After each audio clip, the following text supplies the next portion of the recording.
He did not come seeking help. He came because the cold had already decided for him. And the ice, ancient and listening, was not done testing either of them. The man reached the edge of the pressure ridge just as the light collapsed into a dull, bruised blue, the kind that turns breath into needles and makes every joint feel older than it is.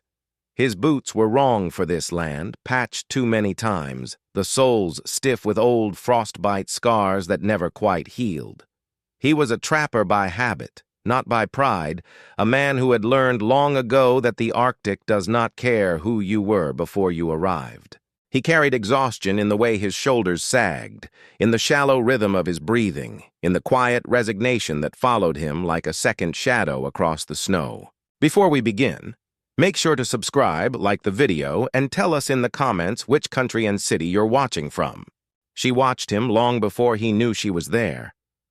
From the higher ground, where the wind sharpened its teeth and the snow lay thin and treacherous, the Inuit Huntress stood still, her silhouette nearly indistinguishable from the rocks and ice behind her. Her parka was stitched with purpose, every seam carrying the memory of hands that knew survival intimately. The harpoon at her side was not raised, but it was not resting either. Her eyes followed the stranger's movements with the patience of someone taught to listen before acting, to read the land the way others read faces. The trapper's shelter came into view as a promise that might already be broken.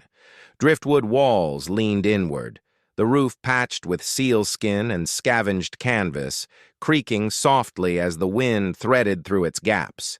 He had built it weeks earlier, when his hands still obeyed him and the traps were setting clean. Now his fingers trembled uncontrollably, numbness crawling toward pain, that dangerous threshold where sensation returns too quickly and leaves damage behind. He dropped his pack slower than he intended and leaned against the wall as if the shelter itself might lend him strength. The huntress moved then, not closer, not yet, but enough for the snow to whisper beneath her boots. She noticed immediately what was wrong. The gear slung across his back had been repaired by someone who understood function, but not tradition. Knots tied in haste, leather bindings stretched too thin, metal parts exposed where bone or sinew should have been. These were the mistakes of a man surviving alone, borrowing knowledge without a teacher, patching instead of mending. Her jaw tightened, not in judgment but in recognition. Inside the shelter, the trapper fumbled with fire-starting tools, frustration rising as his hands failed him. Each attempt cost precious warmth. His mind drifted, unbidden, to warmer rooms far south, to a woman whose voice he could no longer remember clearly, to the quiet guilt that had driven him north after he failed her in a way apologies could not fix. The Arctic had not forgiven him, but it had not rejected him either. It simply kept him moving, one cold decision after another. She approached the entrance without announcing herself. In her culture, presence was often louder than words, and she allowed him to sense her before he saw her.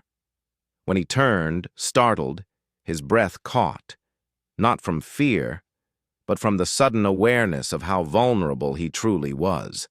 She stood framed by ice light, her face calm, unreadable, eyelashes dusted white, eyes reflecting something older than suspicion.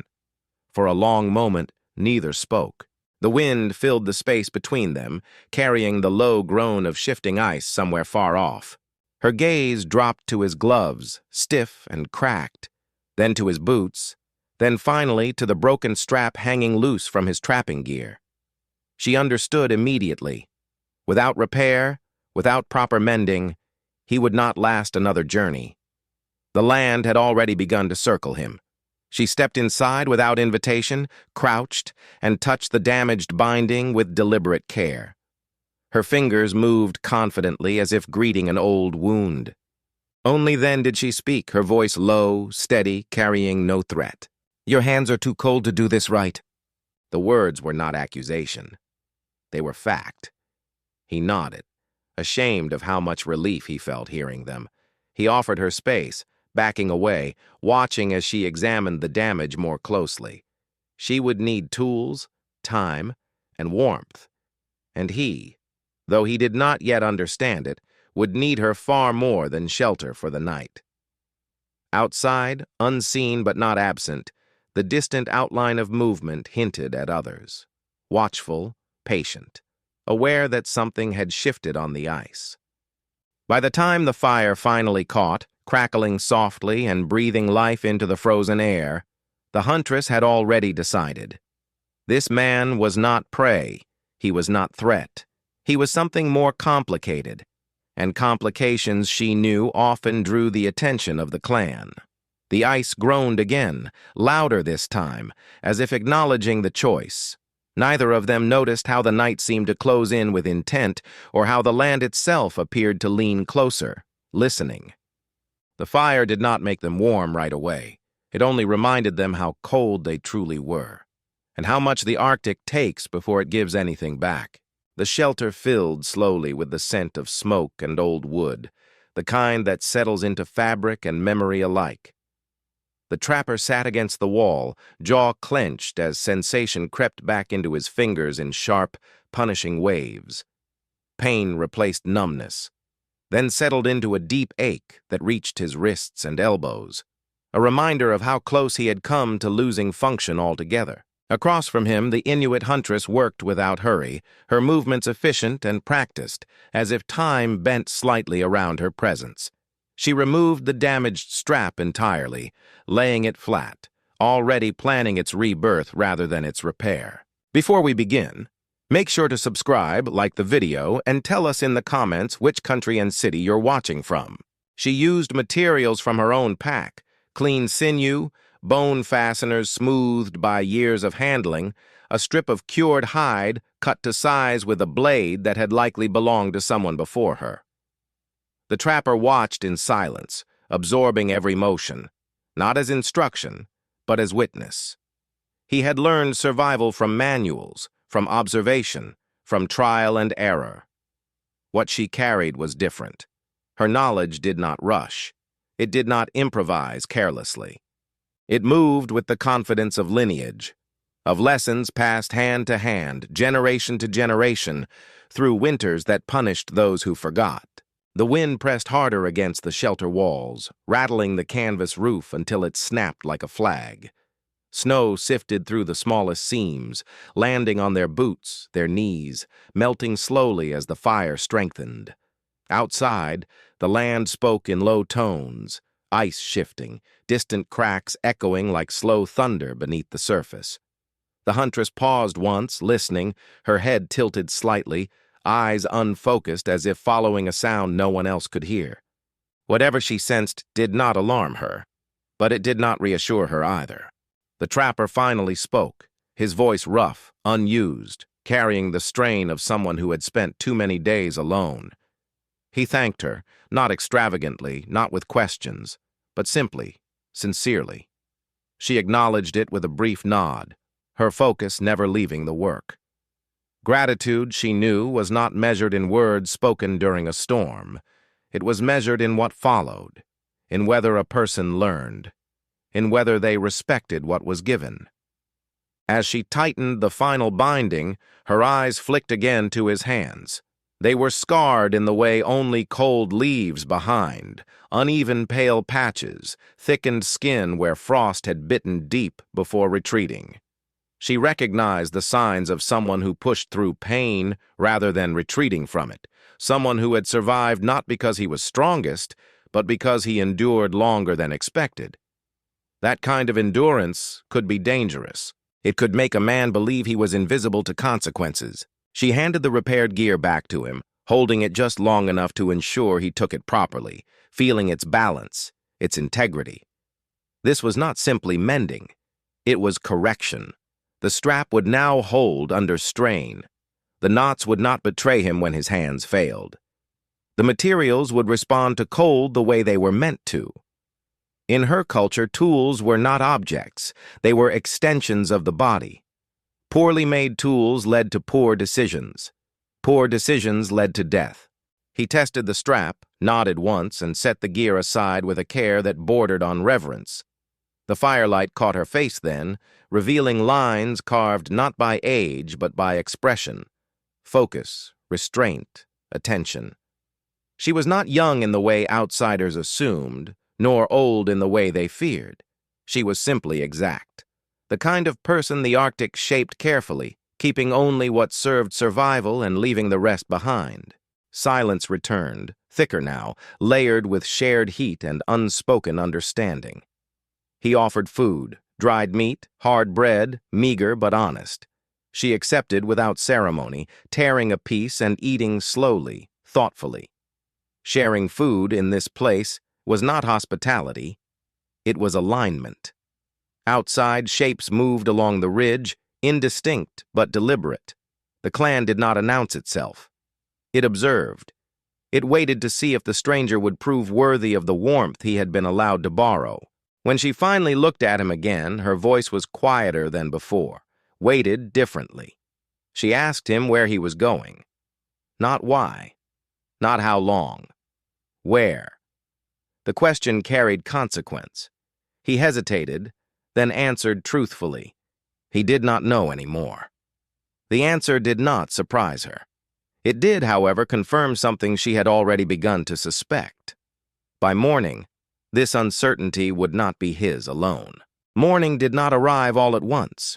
It seeped into the world slowly, cautiously, as if testing whether it was welcome. And before the light fully claimed the ice, the land had already made its move. The trapper woke to a pressure he could not immediately name, a heaviness that settled in his chest before his mind caught up. The fire had burned low, its warmth lingering only in memory, and the cold had reclaimed the shelter with quiet authority. He listened, still half inside sleep, until he realized what had changed. The wind, relentless through the night, had gone strangely still. In the Arctic, silence was never empty. It was a signal. His breath slowed as he shifted slightly, careful not to make sound, every instinct warning him that movement now carried weight. Across from him, the Inuit Huntress was already awake.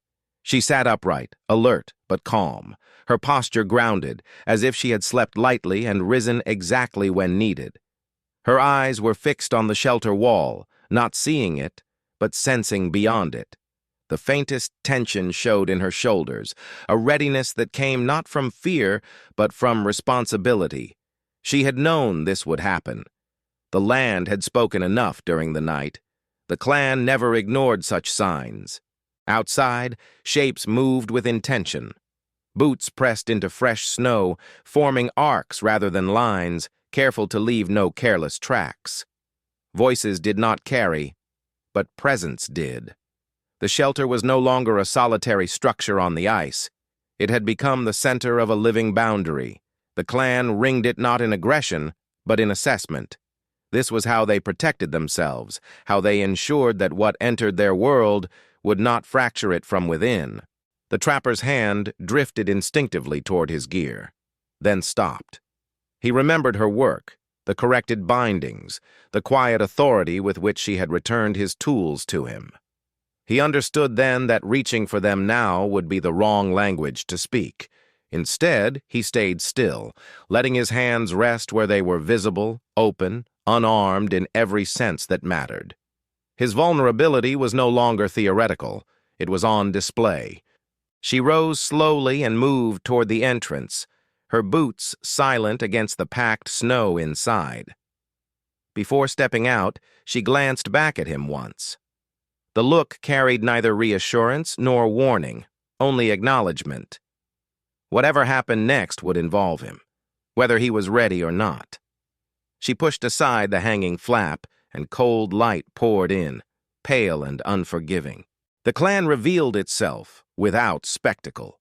Men and women stood at measured distances, faces rapt, eyes sharp and assessing. Elders remained farther back, watching through narrowed gazes that missed nothing. They did not crowd the shelter. They did not speak over one another. Each person occupied a place that had meaning, that reflected role and trust. The huntress stepped forward, her presence shifting the tension immediately. She spoke first, her words deliberate, shaped carefully for ears that knew her well. She explained what she had found the night before. A man alone, poorly equipped, close to failure. She spoke of his hands, his gear, his honesty when asked where he was going.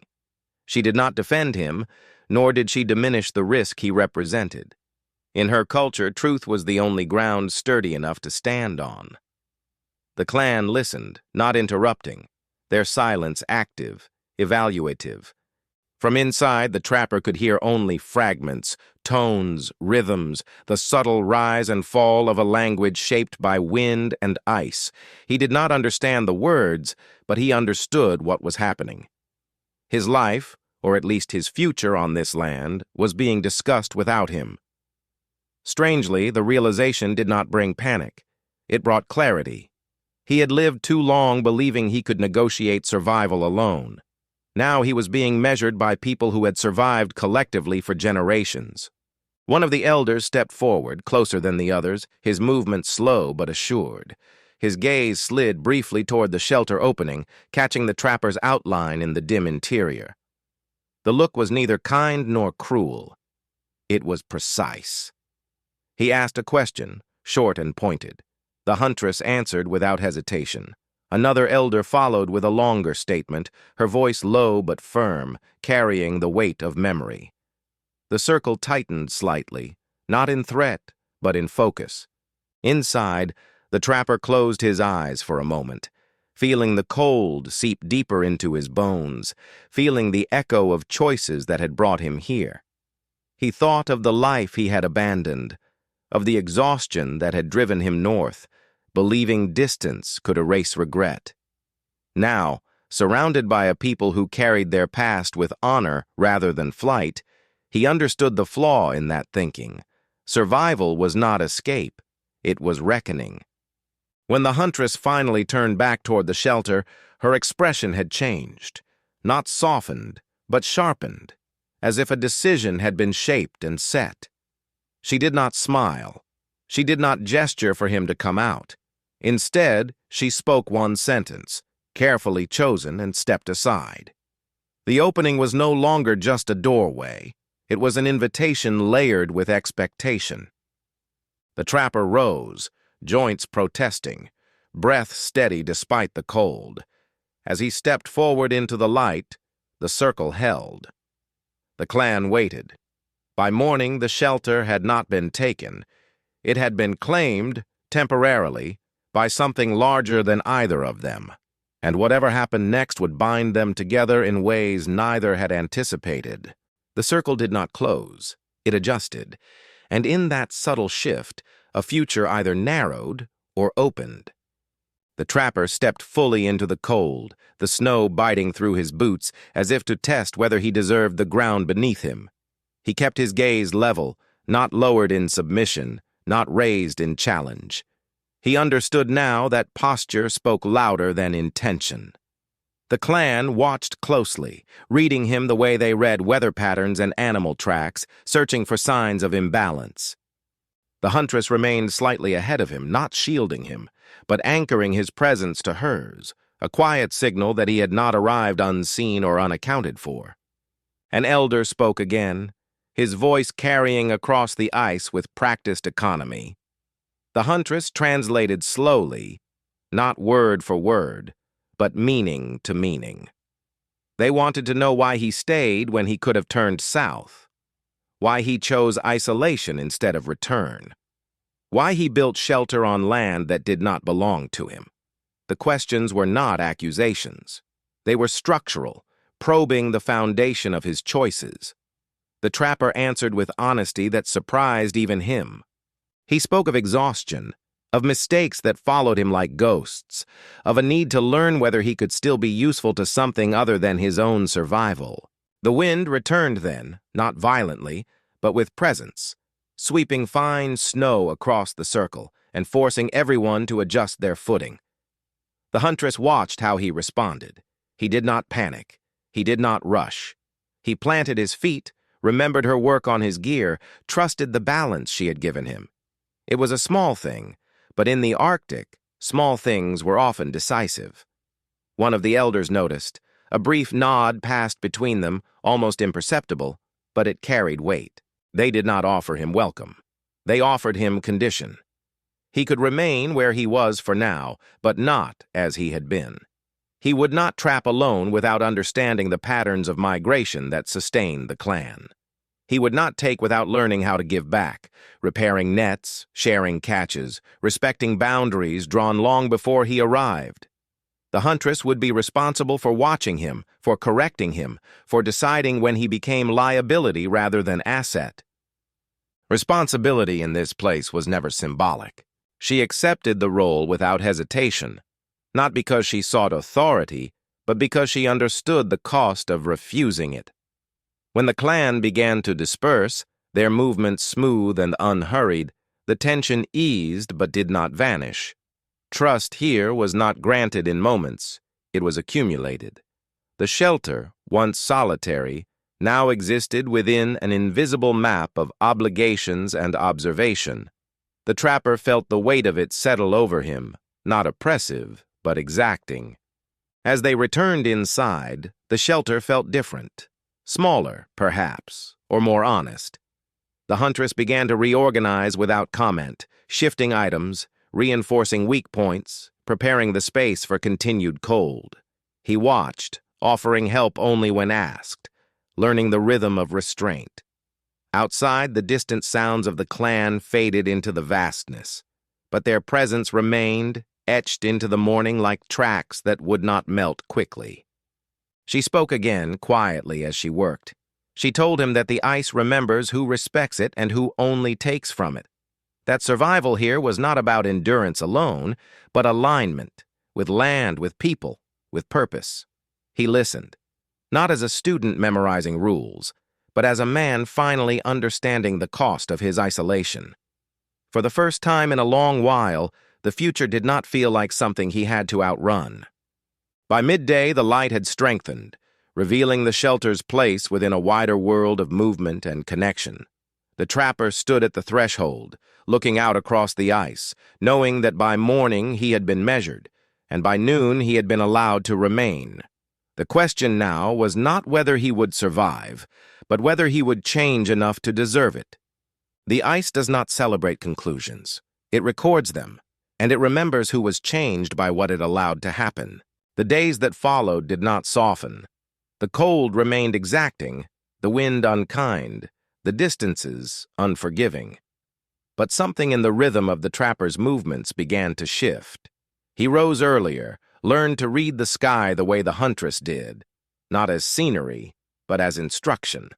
He watched her prepare gear with patience rather than urgency, noticing how every motion had purpose, how nothing was wasted. Not time, not material, not breath. The Arctic did not require speed. It required correctness. He worked when given work, asked when uncertain, and stayed silent when silence was the proper response. The clan observed from a distance, never interfering, never reassuring. Trust here was not emotional. It was practical. He repaired what he was shown how to repair. He carried loads without complaint. He listened when elders spoke, even when he did not understand the words, sensing that meaning traveled through tone, posture, and restraint as much as language. Slowly, his presence stopped creating tension and began to fade into function. The Huntress remained constant. She corrected him without humiliation, guided without indulgence, and never once framed his progress as redemption. Change, she believed, was not about erasing what came before. It was about no longer pretending it had not happened. Some nights, when the wind pressed hard against the shelter and the fire burned low, they sat in silence that felt neither awkward nor empty. In that shared quiet, grief surfaced without spectacle. His regret, her losses, the memory of those claimed by ice and time. They did not name these things. Naming was not always necessary. One morning, before the light fully broke, the land spoke again. Distant movement, controlled, deliberate. The trapper sensed it before he saw it, a shift in the air, a familiar tightening in the chest that no longer felt like fear. He stepped outside with the Huntress beside him, the cold biting clean and sharp.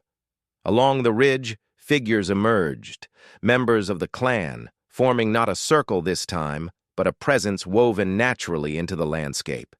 They did not surround the shelter. They acknowledged it. An elder approached, slower than before, his gaze steady. He looked at the repaired gear hanging properly now, at the trapper's stance, at the way he waited rather than advanced. The Huntress spoke briefly, not explaining, not defending, simply stating what had been observed, what had changed, what had held. The elder listened, then turned his eyes to the trapper for the first time without measurement. Only recognition. No ceremony followed, no declaration. Just a simple gesture, an object left near the shelter, useful, necessary, unmistakably offered. It was not a gift. It was inclusion, the kind that comes with expectation and consequence. The trapper understood immediately. Remaining was no longer temporary. It was conditional, ongoing, alive. As the clan dispersed into the pale morning, the shelter stood no longer as a lone structure on hostile ice, but as a node within a living system. The Huntress remained beside him, her expression unchanged, but her presence subtly different. Responsibility had shifted into continuity. The land, having tested both of them, had found no imbalance worth correcting. Yet. The trapper looked out across the frozen expanse, breath rising steadily, and felt something unfamiliar settle into place. Not peace, not forgiveness, but belonging earned through attention, humility, and endurance. The Arctic had not saved him. It had simply allowed him to stay, and in doing so demanded that he become someone worth remembering. The ice groaned softly in the distance, not as warning but as acknowledgement, and by morning the land remembered them both.